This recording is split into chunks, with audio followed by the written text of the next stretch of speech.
Hi everyone, welcome to my apartment. So I'm going to go over the Finite Math review sheet, and this is the review sheet for the midterm.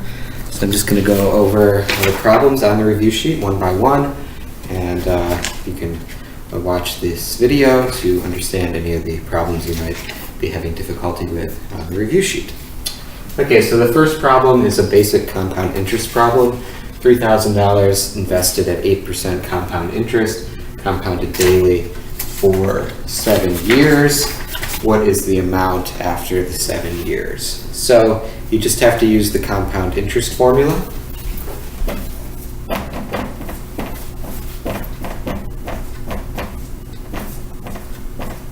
That's the compound interest formula.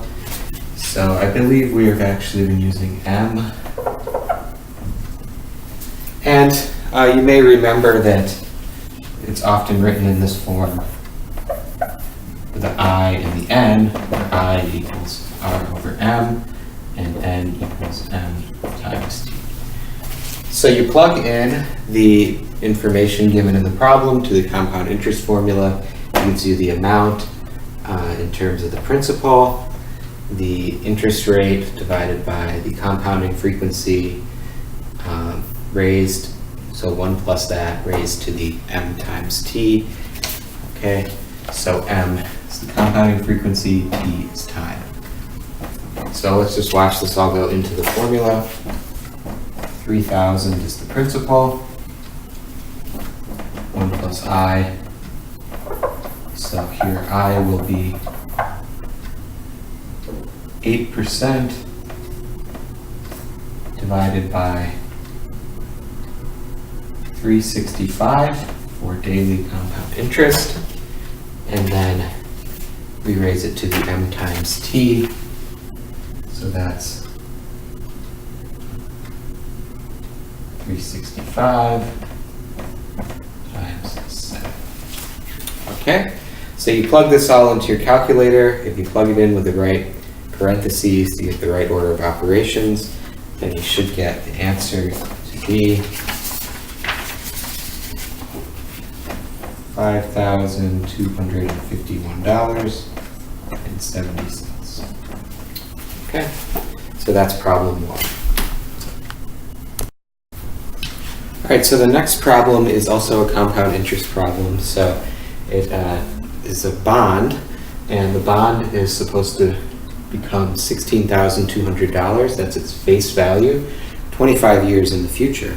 So the question is, what should it be sold for today if it's to grow to that amount? And that's with a 16.4% return and a quarterly compounding. Okay, so what would we need to invest in the present? This is a present value question. What would we need to invest now in order for it to become $16,200 25 years in the future with this interest rate compounded quarterly? That's what the problem is asking. And so we just use the present value formula, which looks suspiciously like the compound interest formula, with the I and the P interchanged, and the exponent on the N being a negative rather than a positive. So basically what they did was they solved the compound interest formula for the principal. So all you have to do then is plug in the numbers. The amount is 16,200. The 1 plus I is going to be 1 plus 164 over 4. And the N is going to be minus 4 times 25. Okay, we plug that all in correctly to your calculator. And I'm going to do these all on the calculator just to verify that the answers on the review sheet are correct. You should get $291 and 37 cents if you round to the nearest cent. Okay, so that's the answer to number 2. Okay, next up we have this problem that asks us about James, who is saving money for his newborn son to go to college. He's depositing $100 a month, does that for 18 years. So So he's getting a 7% interest rate, and we want to know how much is in the account after 18 years. And this should also say compounded monthly. Same frequency as the deposits. Okay, so how much is in the account after 18 years? This is an annuity question, so we got to remember the annuity formula. So it says that the amount saved is the recurring payment times this factor 1 plus I to the n minus 1 over I. Pretty straightforward formula. Now you want to plug in all your given information. So the recurring payment is $100. The I is going to be 7% over 12. Compounding frequency. Raise that to the n. So that's 12 times 18. Subtract 1. And now you divide by I, which is 7% over 12. Okay, so you take all this information, enter it correctly into your calculator.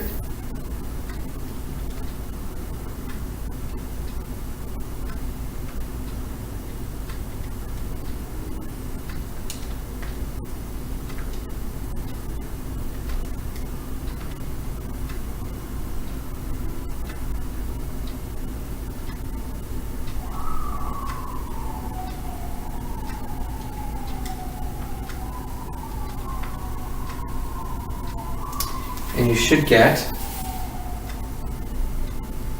so my calculator rounds to 6 significant digits, and it gives me $43,072.10. I believe it's like, there's some other number here on the review sheet answers, because on the review sheet answers it doesn't round to 6 significant digits like my calculator does. Okay, so how much is there going to be? Part B, it says, asks us to find how much there is 15 years after the deposits stop. So this is going to be just regular compound interest. So we take the principal. Principal is the $43,072 that's already there. You raise that, or you multiply that by 1 plus I over n, same factor here, I over m, rather, raised to the, now the n in this compound interest formula is different from the n in part A because we have a different number of years. So it's going to be 12 times 15 this time. And so you take this in your calculator,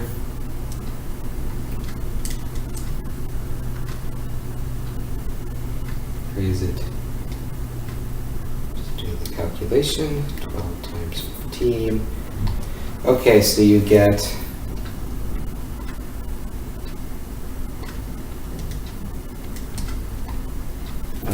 up to some rounding, you should get $122,710. And because of the rounding on my calculator, that might be slightly different than the answer that's on the review sheet. Let me check that. Yeah, so it's just the answer on the review sheet rounded to the nearest dollar, basically. Okay, so that's problem number 3. All right, so this next problem says that Bob makes his first deposit into an IRA on his 24th birthday. So it's $1,400. And he does that his 24th birthday. And he makes his last deposit on his 39th birthday. And it makes a note 16 deposits total.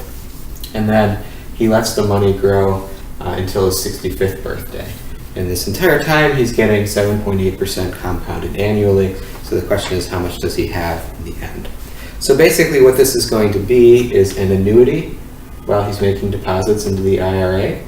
followed by regular compound interest after that. This is exactly the setup of the previous problem. So the annuity is going to be R, S equals R times 1 plus I to the n minus 1 over I. You have to be a little careful here as to what n is.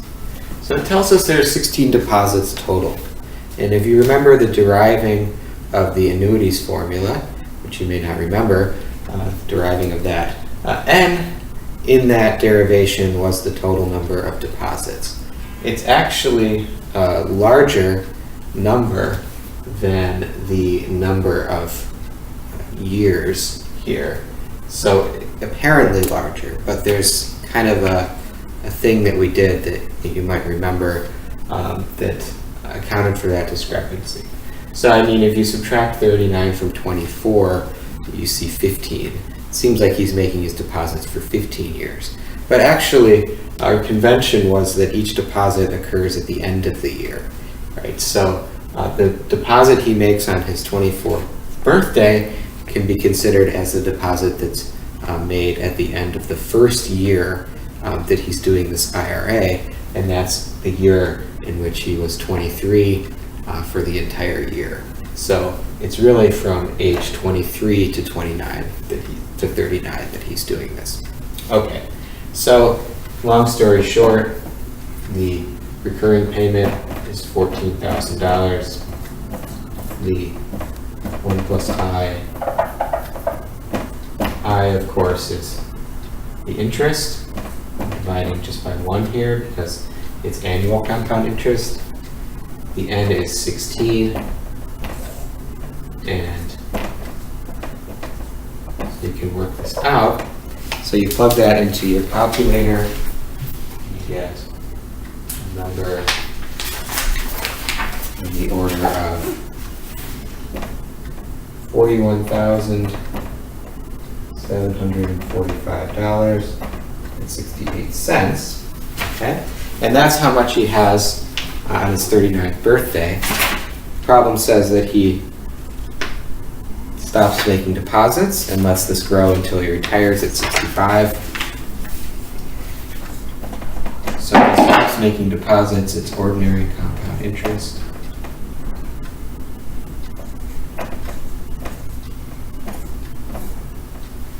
So you take the principal, multiply it times 1 plus the interest rate, and you raise that to the number of compounding periods. So 65th birthday, from the 39th birthday to the 65th birthday is 26 years.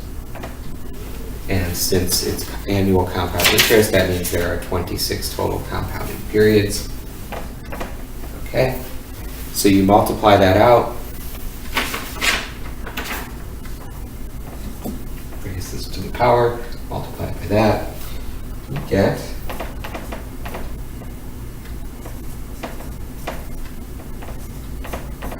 approximately $294,000.38. Okay, next problem, number 5, is a mortgage problem.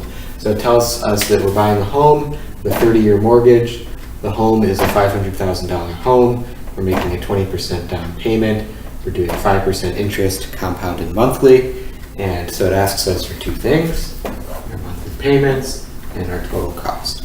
Okay, so monthly payments.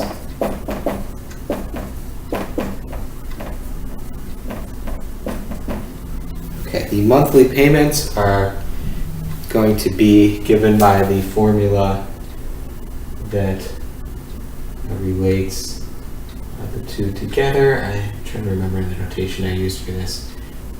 So the S and the R mean different things than in the previous formula. So the S is now the loan amount. People always confuse this with the mortgage formula, with the annuities formula. So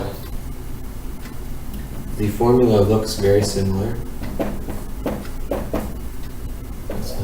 surprising, people get confused. Difference is there's this extra factor of 1 plus I to the n in the denominator.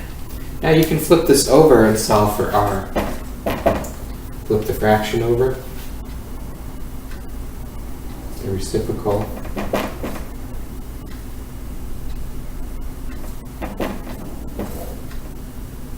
Okay.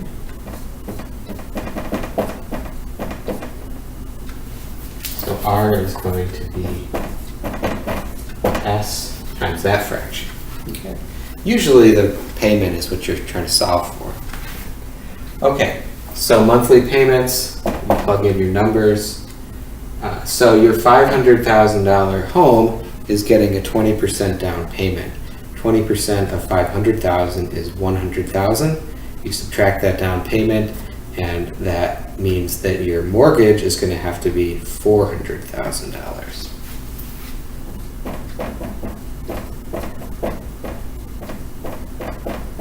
Okay, so plug in the 400,000. We do 1 plus, so your interest rate is 5%.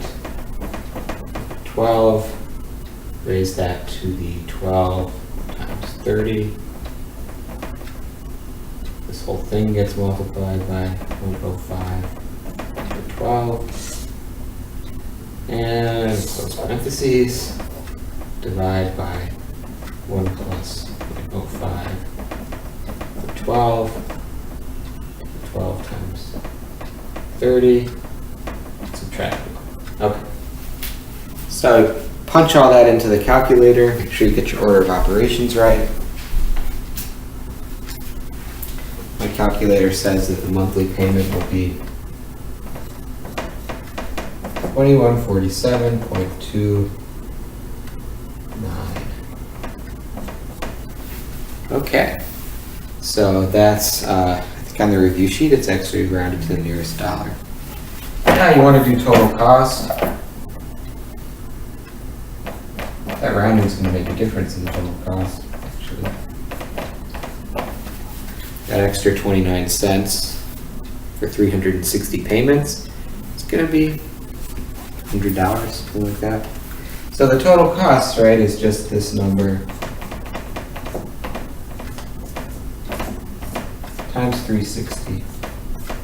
And my calculator says that the total cost will be $773,000.23. Okay, so that's how much you end up spending on your $400,000 mortgage. So next up we have a system of equations. We're just being asked to solve the system of equations using any method that we want. Okay, so just as a review, your methods basically are substitution, elimination, or matrices. And with matrices, you can either do inverse of the matrix, or you can do row reduction. So you actually have 4 possible methods. All right, so which one do I want to do? 2x2 systems, I usually don't bother with matrices because it's usually just quicker to do elimination or substitution. Okay, so let me look at this for a second. 21. Yeah, definitely don't want to attempt matrices here. Not easy to find well, the inverse doesn't look nice because the determinant is, oh wait, maybe the inverse is nice. 21 minus 10. 31? Determinant's 31? Really? Okay. Is this right? Yeah, okay. So let's just, I'm just going to solve using elimination. Okay, so elimination, you're just going to want to take the system of equations and scale the coefficients by a factor. So just multiply each equation appropriately so that you can get something that cancels. And maybe I'll get because this is minus and this is plus, I'm going to be able to add the equations if I deal with the y. So Here, let me multiply this equation by 7. That'll be 21x minus 35y. 7 times 41, 287. Okay. 2x plus 7y equals minus 14. Let's multiply that by 5. We get 10x plus 35y equals 5 times 14 is 50 plus 20, 70. This is -7. Okay, so now we can add the equations. We're going to get 31x equals 217. I'm praying now that 217 over 31 is a nice number. It's not a fraction I'm used to seeing. Boy, I hope this is a nice number. Oh boy, it's 7. It's a beautiful number. Okay, so x is 7. Now it's easy to find y. Just take this equation, do substitution of x. That's 2 times 7 plus 7y equals -14. Okay, so this looks like 14. 7y equals -14 minus 14, -28. So y equals -4. All right, beautiful. X is 7, y equals -4. 2 by 2 system.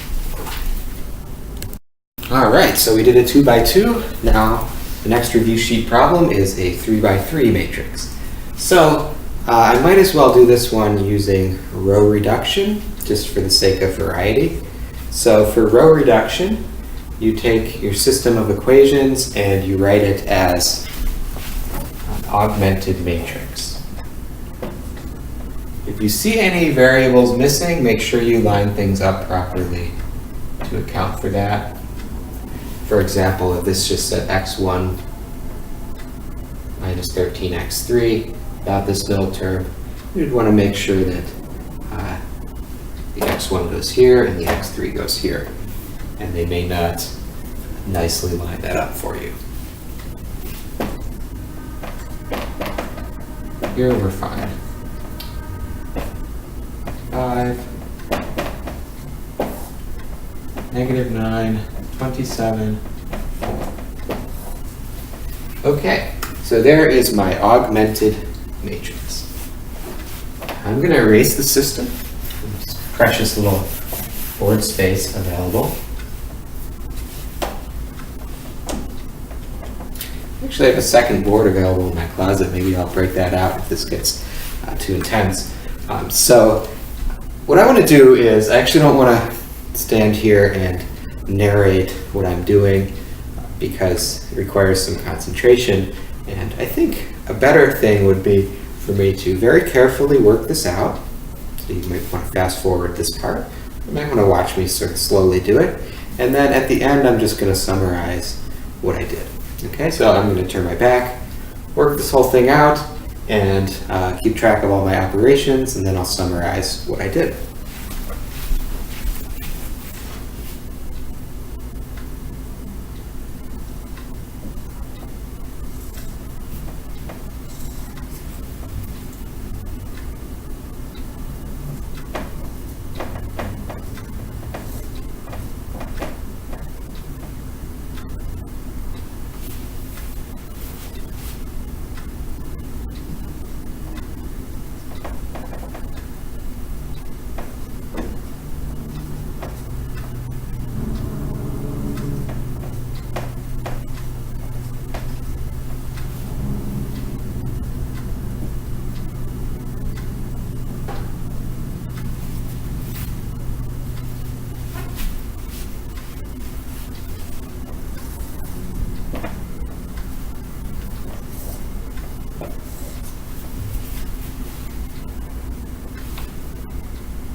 Okay, so I did it, and now let me just explain all the steps I did, give you an overview of how the process works.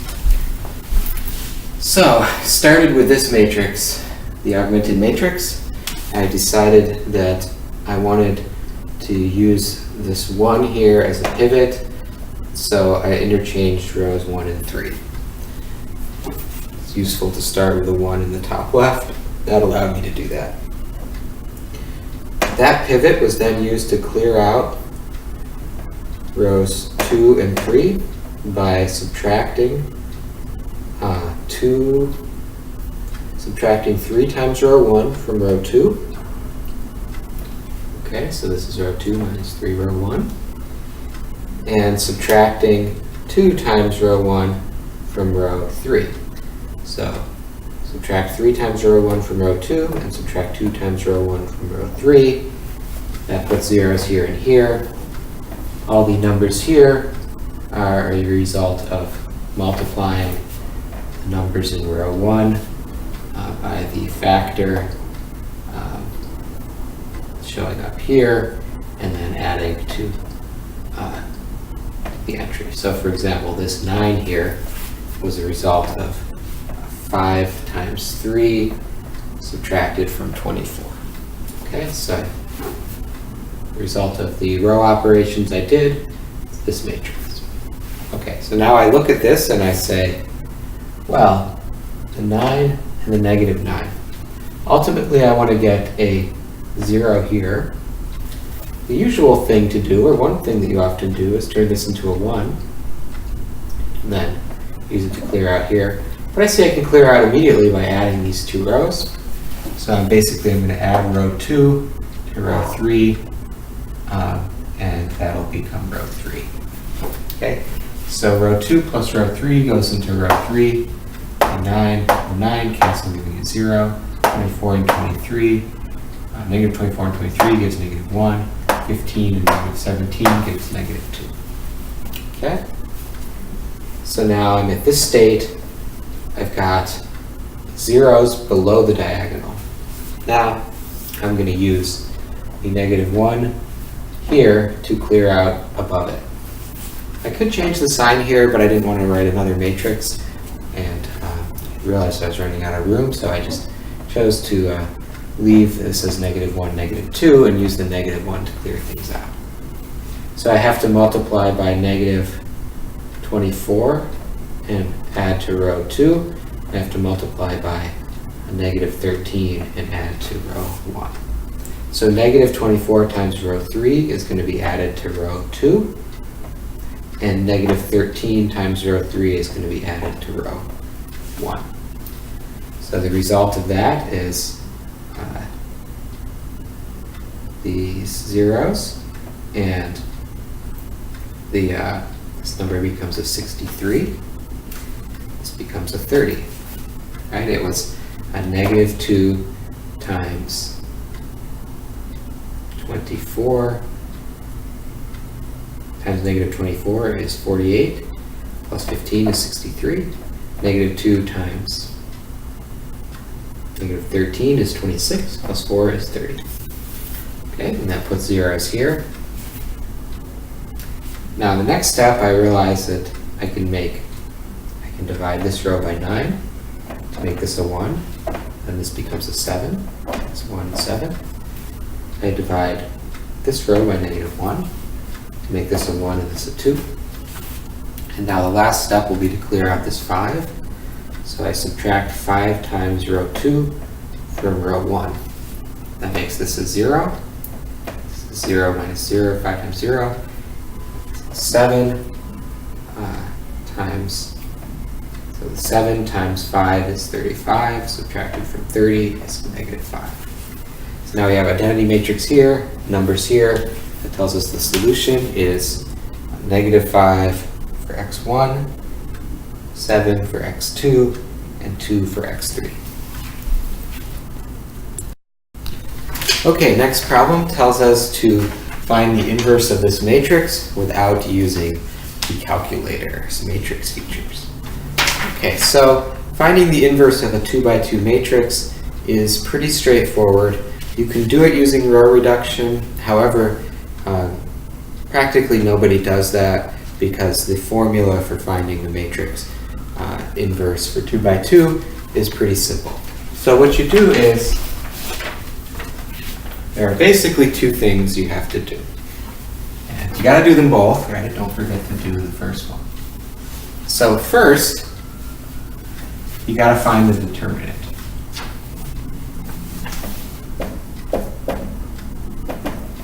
The determinant is the product of the entries along this diagonal minus the product of the entries along the other diagonal. So it'll be 3 times 2 minus negative 4 times negative 1.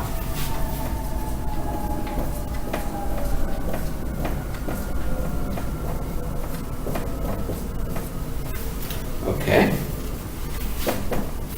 6. Got 3 minus signs here, so it'll be a minus. 6 minus 4. So this matrix had determinant 2. Okay? Now, we're going to want to take this matrix and modify it. So this is raising to the minus 1. So this matrix gets shifted around, and there's some sign changes. So what you do is you switch the entries along this diagonal, and you change the signs of the entries along the other diagonal. Now that's not yet the inverse. We also have to divide by the determinant. So you put a 1/2 here. And that 1/2 literally means that every entry in the matrix is going to be multiplied by 1/2.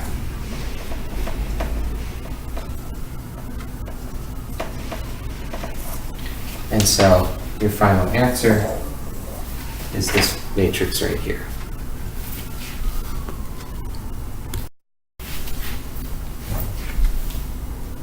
Okay, next problem tells us to find the inverse of a 3 by 3 matrix without using the calculator. So to do this one, we pretty much have to use row reduction. And the way you do that is you augment your matrix by the identity, and then you perform row operations until the left side, the matrix you're trying to find the inverse of, becomes the identity. The matrix on the right side will then be, so the matrix on the right side, the one past the augmentation bar thing, that matrix will be the inverse. So first, I'm just going to augment the matrix by the identity. And all that means is I put a bar here and I put 1, 0, 0, 0, 1, 0, 0, 0, 1. Okay? This has been augmented. Now I perform my row reductions. And I'm going to do this one live. I'll try to narrate my thoughts as I'm doing them. And I think this one's not, it's designed to not take that many steps. So hopefully we'll be okay. So nicely, I have a 0 here. I don't have to worry about turning that into a 0. I want to get rid of this negative 1, make that a 0. So I'm going to add row 1 to row 3.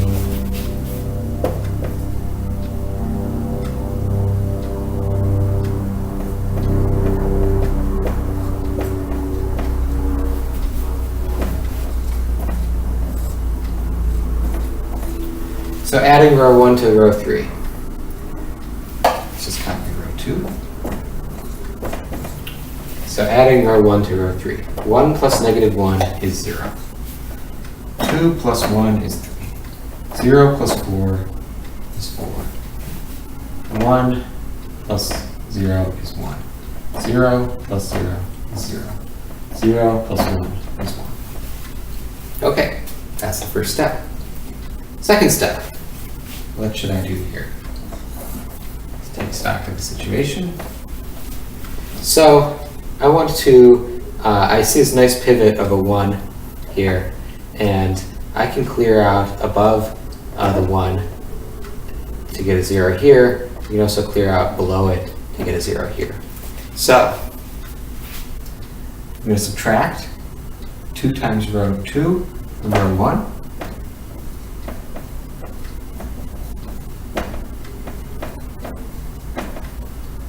And I'm going to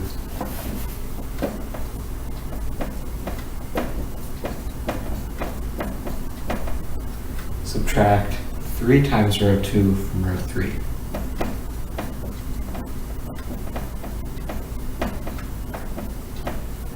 Okay? So let's do it. First, subtract 2 times row 2 from row 1. Okay, so let me copy row 2.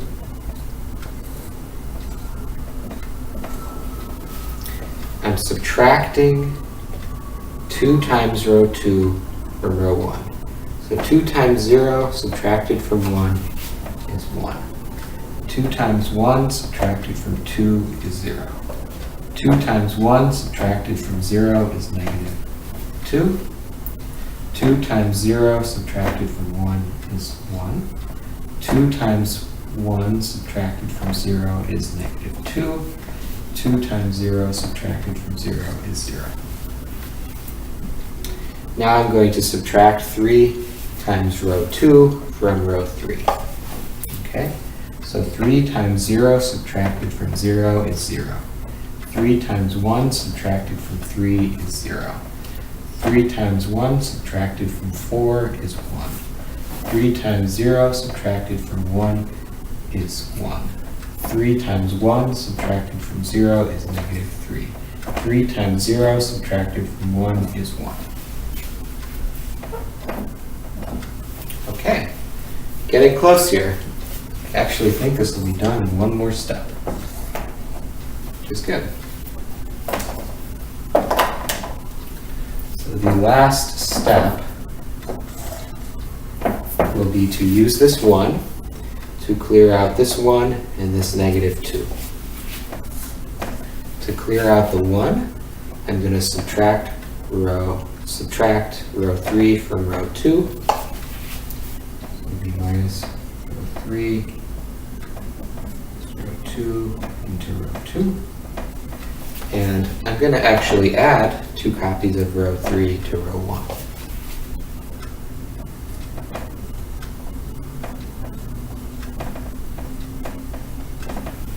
Okay, so subtracting row 3 from row 2. Let's just copy row 3 first. 1 negative 3, 1. Subtracting row 3 from row 2. Okay, so 0 minus 0 is 0. 0 subtracted from 1 is 1. 1 subtracted from 1 is 0. 1 subtracted from 0 is negative 1.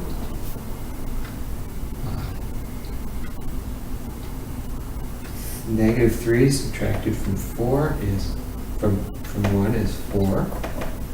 And 1 subtracted from 0 is minus 1. Okay. Finally, I'm taking 2 times row 3 and adding it to row 1. 2 times 0 plus 1 is 1. 2 times 0 plus 0 is 0. 2 times 1 plus 2 plus negative 2 is 0. 2 times 1 plus 1 is 3. 2 times negative 3 plus negative 2 is negative 8. And 2 times 1 plus 0 is 2. Okay? So that means the inverse is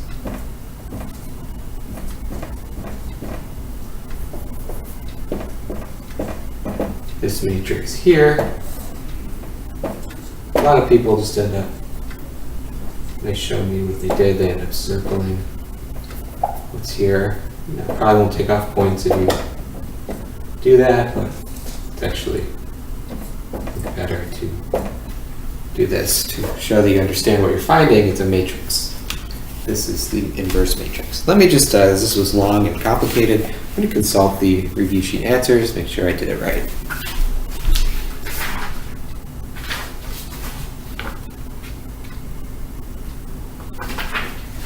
Okay, great. So that's that one. Okay, so I'm going to conclude part 1 of this review sheet here, and I'm actually going to go get started on dinner. And hopefully after I get started on dinner, I'll be able to come back and record a second video where I do problems 10 through 17, and then I'll upload both videos.